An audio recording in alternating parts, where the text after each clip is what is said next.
Arkansas is way more careless with the basketball than I would like them to be, but still almost lead the game the entire way and end up pulling out a victory by a score of 81-70 over the Texas A&M Aggies. This is Arkansas Basketball Recap. I'm Daniel Price. It's Jacob Price.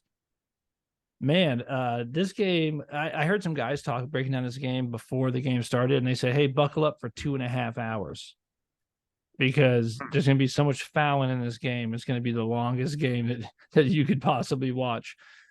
And it was long.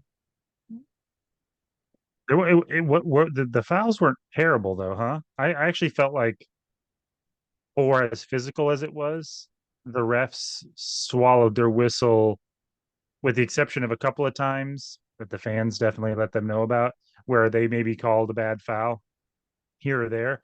But there was a lot of opportunities where it was like a lot of shoulder to chest hitting, a lot of those rebounds especially in the first Yeah. half. There was like a whole mess of A&M rebounding the ball offensively and us just swinging. I mean, when you get that, everybody's spinning around trying to swipe at the ball while it's down, and then you're kind of like right next to the guy and you're trying to keep him from making the layup.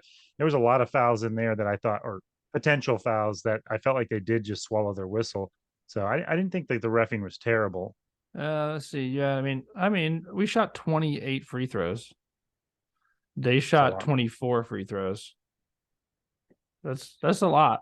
I mean, when you get both teams shooting, I mean, what is that? So, I mean, we shot there's 52 free throws shot in this game. That's a lot. Yeah, I mean, at least 8 of those for us were in the final minute and a half Mm-hmm. where they were having to foul us on purpose. Yeah, I But know this, dude. I mean, in a game where if I told you that we were going to let Texas A&M get 24 offensive rebounds, would you have thought we won that game? probably not. And what's their shooting percentage? 34%. Then I might say maybe. Yeah, maybe. I mean, that's a lot of offensive rebounds, man. I Well, mean, they took a lot more shots than we did. They just we were 28 of 56. We shot straight 50%. Um, we shot 56 shots. They shot 76 shots. I mean, they took 20 more shots than we did. yeah. Which, I by the mean, way, if you're a Texas A&M fan, I mean, I ain't throwing any shade or anything, but man, I expect to win games. If I get 20 more shots than the opponent. yeah, I mean that's what I'm saying. Like if you're going to give them 20 more shots, you either have to turn them over, like, well, that doesn't even matter because the turnovers would still translate into the shots. You just have to hope you hold them to a really low percentage shooting, and I guess that's what we managed to do. And we shot the same exact amount from 3-point line. I mean, 33%. I mean, percentage wise, they shot 33. We shot 33. Um, they were 4 of 12. We were 6 of 18. If we'd only shot the if we'd only shot the smart ones, we'd have been about 45%. Yeah. Because though all the ones, I mean, I actually felt like You we mean you mean shot you mean you mean Council going 1 of 7? we shot really well. Like every shot where I was like, oh, good pass. Not everyone. We missed a couple of them. But I would say, like I said, more than 60% of the 3 pointers where I was like, oh, that's a good look, they went in. Mm-hmm. The ones that didn't go in were, I mean, except there was a handful of ones where they just good look and they didn't go in. But there was at least 5 where Devo chucked some up off the dribble where it's like, dude, that's not you're shooting a high percentage when you're in the Mm-hmm. flow, but like off the dribble 3 pointers, not your game. And Council the same thing. Like a couple of them were late in the shot clock, Mm-hmm. kickouts, and I mean, some of them were like crazy shots. I mean, they looked like they were shots at the end of a half or something like that. Um, but yeah, I mean, obviously, I don't know. I feel weird about this game because it's like, I mean, A&M is surging.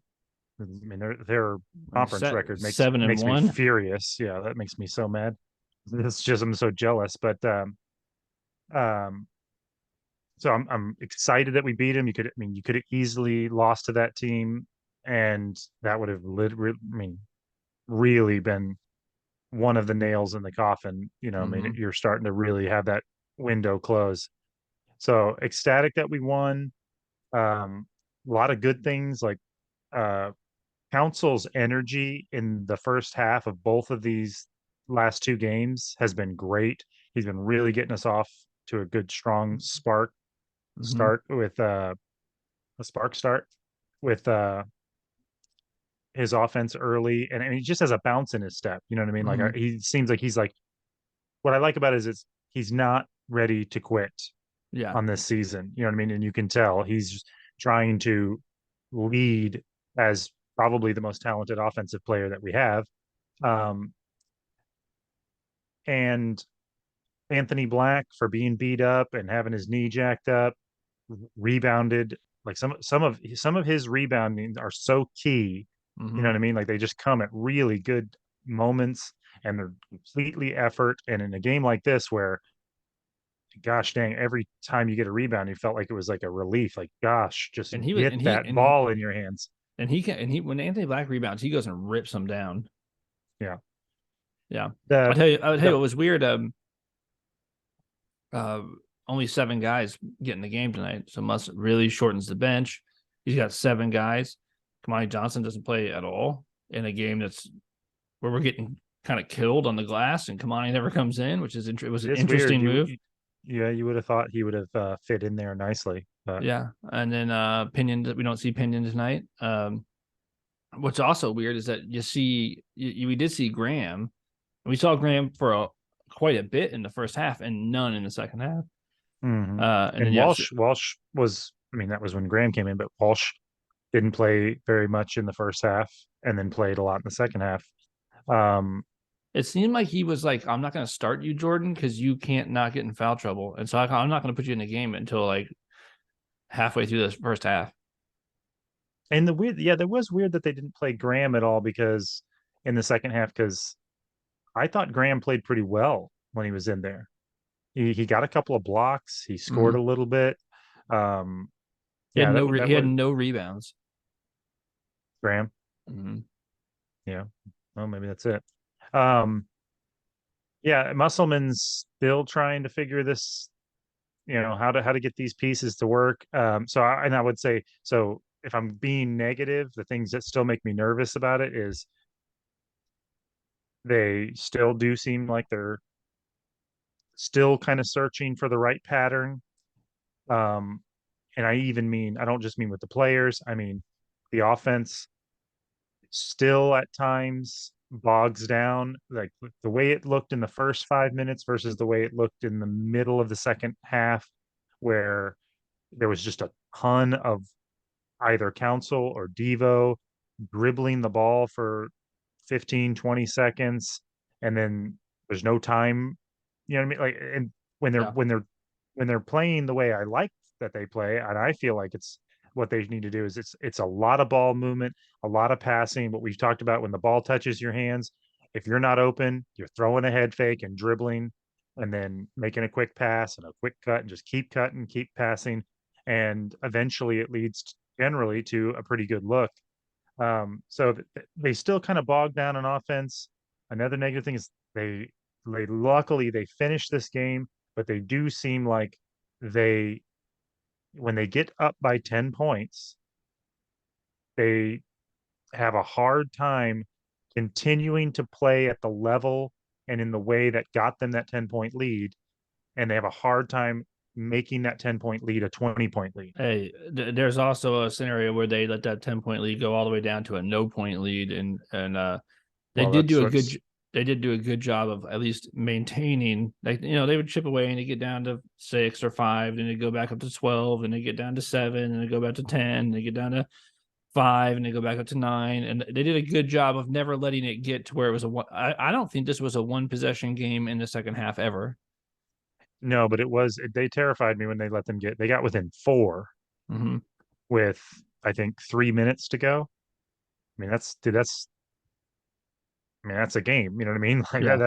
that's anybody's game at that point. And yeah, it'd be nice to see them be able to enforce their will, especially at home on teams, and like get that 10-point lead, Yeah. turn it into a 15, 16, 17-point lead and just hold it and not give these teams the opportunity. Because like I said, I mean, I am nitpicking because like they did pull it out.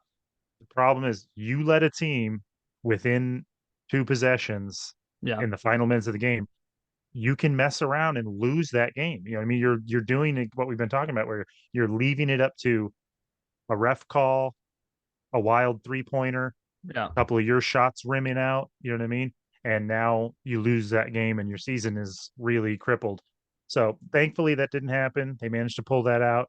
Um, I do think that, like I said, they did that game. They didn't play well enough to beat the teams that I'd like to see us beat. You know what I mean?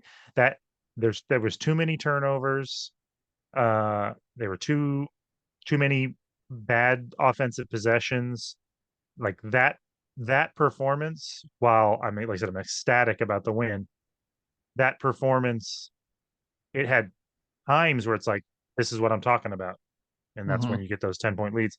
But there's too many mistakes to beat Tennessee, Kentucky, to make a run in the tournament. You know Yeah. what I mean? Like, so they're still working it out. But I mean, they one more win, another stay alive for one more day, and had to have it. Well, So I think you'd be like, oh, the rebounding, which that was a bummer, but that's what Texas A&M does. yeah, It's Texas A&M, the rebounding didn't even. I mean, it was annoying, and like I said, it was frustrating to watch because it did feel like anytime the ball was bouncing around, you were just like so having your guy secure the ball felt like almost like a score. You know what yeah, I mean? Like you felt like, oh, good, we've got the ball. Because at any second when the ball's bouncing around, you're just waiting for it to hit into one of those guys' hands and then to flip it up yeah, for another offensive and point. they've done that to everybody. Yeah, that's why I didn't feel terrible about that because those guys, it's not like we weren't boxing out. It's just they're crashing and they hit the ball and it goes bouncing around and they're all in there. Yeah, Um, but I I didn't think like the the turnovers. yeah the bat to me. There's like a ton of positive things. I'm going to get into it. The big negative and here's the thing is that's good about this is I think this is the easiest thing to clean up. That is that we're still careless with the basketball sometimes, Yeah, I agree. but that's fixable. You that's just you not doing something. That's Well, and different than a lot that's of other why things. The not 17 all turnovers is turnovers too are much. not all turnovers are equal. Like Yeah. sometimes a team has a point guard or somebody that's just in the passing lanes. He's up in the ball handler's business, and it's like, man, that looked like stifling. Mm, These turnovers were avoidable. You know what I mean? yep. Like we were throwing careless, lazy passes that were just high high risk, low reward. And so sorry, what were you saying? No, that's it. I mean, just that was the only neg. I think if you limit that 17 turnovers to 10, this game's not close. Probably. I mean, you probably win by 16, 17, something like that. So, especially particular ones that led to points that were just really preventable. But that's like I said, that's the easiest thing to fix. If you're like the hard stuff to fix, which is like we can't shoot the three, which we are doing. I think we're shooting the three well enough now. Like we aren't great at it, but like it's good Dude, for enough. sure. No, I mean, not not as I mean, obviously if you had your druthers, you'd be, a 3-point shooting, you know, have everybody on there be knocking them down at a 40% clip or something, and then you'd be unstoppable. But we were saying before, dude, we were making zero threes for a Yeah. little bit there. And we were shooting like 12 to 15 of them. I mean, that was Mm-hmm. crazy. And now we might be shooting a few stupid ones, and some of the ones we were shooting, they're a product of another thing that is fixable, which is not pressing your advantage at the right time and then kicking the ball out too late when it's like Mm-hmm. I'd rather. I mean, there's been several times where I'm like, I would rather Walt or Mitchell or Devo or whoever it was down there find a way to get a shot as they had the ball within 10 feet of the basket from there rather than kick it out with 6 seconds to go. And now Anthony Black's got the ball in his hand from 30 feet with 6 seconds, and somebody's just going to have to chuck something up. You know what I Yeah. mean? Yeah. I don't like when they reset that late in the shot clock. But again, like I said, that's avoidable. And a lot of those bad threes that we shot tonight were because of things that are Yeah. fixable. Whereas before, we were getting as good a looks as anyone's ever had in practice. You know what I Yeah. mean? And they were just bricking everything. So no, they're all shooting better. I mean, Walsh is shooting better. Evo's shooting a lot better when he gets a good He shot. and all of a sudden he's like, if I've increased my range. I mean, he's like pulling up from pretty deep now if he gets his feet set. Mm-hmm. Yeah, yeah, I like the shooting is encouraging for sure. Yeah. Um, because that was definitely our big problem. But What yeah, that about this stat line though? mm, Uh, from not Mackay, who has started most games, but Mikel on his birthday. Both their birthdays, of course, but on his birthday, 9 points, 7 blocks, 13 rebounds. I mean, I gotta tell you, Mikel played awesome. he did, and I mean those blocks are great, but he had a lot of times, dude. Is that Coleman guy? He played for Mississippi State, didn't he? I Last don't know. year I or the don't year know. before? I think Maybe. that guy's a transfer. I might be wrong about that. Maybe it's another handsome dude with a mustache. But uh that guy and that Marbles guy were both I mean those are grown men. I mean, Mm-hmm. you look at Anthony Black, and while his body's crazy, but like he looks like my 14-year-old son in the face. You know what I mean? Yeah. Like he's got like a little mustache. He just looks like a kid. Those guys look like they're 40-year-old men. You know what I mean? Like those guys' bodies are crazy, and they were giving it to him in the chest, Mitchell, Mm-hmm. and he was standing his ground, especially in that the last like 5 minutes. Mm-hmm.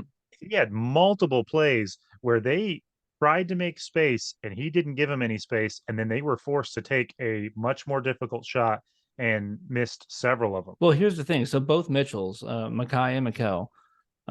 So Mikel gets 9 points, 7 blocks is crazy. That's a lot of blocks. 7 blocks, 13 rebounds, and then Mackay, he has 6 points, 3 blocks, 5 rebounds. Yeah, so those two guys combine for 18 boards, which we needed, and they combine for 10 blocks. Now, that's 10 shots that you erased. But what you're getting to is another thing is that there were a lot of times where they didn't get a block, where they were still the reason people missed. And that's hard to do, dude. It's hard to get blocks and then simultaneously play disciplined, Mm-hmm. stay on your, don't go for the head fake, stay on the ground, on the floor, keep your feet on the floor. And because you think if a guy gets 8 blocks, he's jumping at everything. You know Mm-hmm. what I mean? But they did a really good job of jumping when they needed to get the block, and also not falling for every head fake, keeping their feet on the floor, and just making those guys make a tough, 8 foot kind of hook shot over outstretched arms. Yeah. It's not easy to do. They were Yeah. impressive. They were. I thought they both played really well. I mean, Mikel was my player of the game with the 9 points, seven Yeah, this is seven the first blocks, time where 13 rebounds. Devo played okay, but he had way too many stupid turnovers too. Uh, Yeah, I mean Devo has 19 points. I love the Devo scoring the ball so much more now. It's got, got to yeah. have it. Mhm. Devo has 19 points. He also had 4 assists, which is nice. So and he Devo played well. Council had 19 points. He also had 4 assists and he had 6 rebounds. So, but they both had 4 turnovers. Anthony Black played well. I mean, Anthony Black has 11 points. He has 7 assists. 11.7 assists. I'll take that from him every Mhm. night. Mhm. Um, and then Jordan Walsh played well too. I mean, he had 7 boards, 12 points. He had a steal. Uh, everybody, nobody played poorly. I mean, they played well. That 17 turnovers stands out as sort of the one and only thing that you're like, got to clean that up. But like I said, the encouraging thing is it's the easiest thing to clean up. Yeah, yeah, I agree. I mean, and I thought that's basically how I experienced the game as well. Like it was like, man, everyone's playing pretty well, except for these turnovers. And then, like I said, things that are I mean, you said 17 turnovers, but it's if you add the ones that I would like to count, it's actually 27 turnovers because there's another 10 in there where Right. that shot that we took is as good as a turnover. You know what I mean? So, Yeah. but with the exception of the turnovers and the bad shots, and yeah, I mean, everybody played really well. Yeah. Um, but did you think that starting the Mitchell twins was a one time kind of thing because of the personnel of Texas A&M? It kind of felt that way to me that he was saying, "We know you're big, bruising, we're gonna have to battle on the glass," and he just started them both, or was it just because it's happy birthday? Honestly, maybe with Musselman, dude, nothing surprised. Like it wouldn't. He started Pinion one time. He started both the Mitchell twins before. Started Kamani. I think one time he started the twins and Kamani or something. Like I don't know. We've had a bunch. I mean, have we had the same starting lineup like all of four Or there times was or there was a something? stretch there where it was consistently Black, Devo, Walsh, Mitchell, and Council. And Brazil Um, was coming off the bench. yeah, Yeah, that was what you would think. You know, yeah. Also, you gotta be. I was glad that they brought it up in the broadcast. I don't know if you were fast forwarding through stuff, but I um, was kind of, but but I did hear Jimmy Dykes say that Smith might come back. well, last during the Baylor game, one of the analysts said, I'm in touch with NBA things, and I don't think he's coming back. And Hmm. Nick Smith did respond to that and said, I'm going to prove everyone wrong. I will be back, and I wouldn't be on campus taking classes if I wasn't planning on playing basketball. And Yeah. I like that. Well, I like that and energy. Jimmy Dykes is much more of a Arkansas. Like And I mean, he's a he's an national insider. He's broadcaster, an but insider. He he's lives 10 much more minutes of an from the Arkansas insider. lives in Fayetteville. Yeah. So I mean, I kind of trust his inside information a little bit more, and it does make sense. I mean, it is weird to if you're going to the NBA and not planning on getting a diploma. You know what I mean? Like, Why are you why going to are you? class? Yeah, why are you going to class if Yeah. you're, you know, So I hope so, so man. I mean, I wanted they said like, could we, hey, who knows? In 10 days we might see Nick Smith. Nick Smith said he's 90% or whatever. Dude, I that could be great. That could you could see that being the thing. hmm. And you're gonna need him on this stretch because in my opinion, the next game is on the road. We have not won a true road game yet. We got some neutral court victories, no road wins. We got to get one on Saturday against South Carolina. Has to happen. If you go down the list and you're trying to get to 500 in the league and finish out 500, you got to beat uh, the 8-14 South Carolina Gamecocks at home. You got to beat them in their place. You got to do it because after that, you're gonna have to go to Kentucky. So They happen to be surging. We couldn't have played. That's what's annoying about our schedule, dude. I want to look at Texas A&M schedule. Have they played all their tough teams on at home and all their weak teams on the road or something? Because um, let me tell not you, that I'm saying they're bad, but I'm just saying our schedule has been a little annoying. Where we couldn't have played Kentucky early in the season when they were completely, you know, here's feckless and couldn't do anything. Texas A&M's conference schedule so far was they won at Florida. They won a home game against LSU. They won a home game against Missouri. They won at South Carolina. They won at home against Florida. They lost at Kentucky. They won at Auburn. They won at home against Vanderbilt. They lost at Arkansas. So they've got a couple That's in a there. I mean, they won at but that Florida is and they won that at Auburn. the at Auburn win is impressive. The rest of that schedule is pretty soft Yeah. as the SEC schedules go. You know what I mean? I mean, beating Auburn is obviously, Yeah, at Auburn. but We couldn't do but it. they haven't had to play Tennessee or Alabama, Mm-hmm. in there. So yeah, I really Um, wish we had beat LSU on the road. Turns out LSU is a team I mean, dude, we had that game and yeah. really needed that one. So Yeah.